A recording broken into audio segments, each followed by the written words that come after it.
Террористическая группировка Джандулох сегодня обрушила сайт Министерства образования и науки Таджикистана. Исламистские хакеры разместили на главной странице государственного портала фотографии и видеоролик группировки, а также послание от имени Tunisian Falaga Team.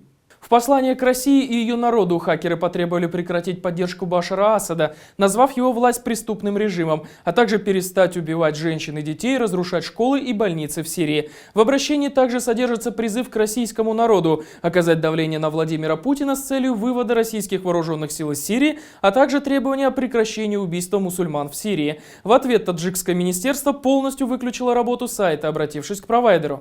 Что представляет собой эта террористическая группировка и какие цели она перед собой ставит? Мы пытались узнать у востоковеда и эксперта по региону Александра Князева. Долгое время была известна группировка под таким названием, которая была этнической. Это юго-запад Афганистана, провинция Нимрус. Стык трех границ Пакистана, Афганистана и Ирана.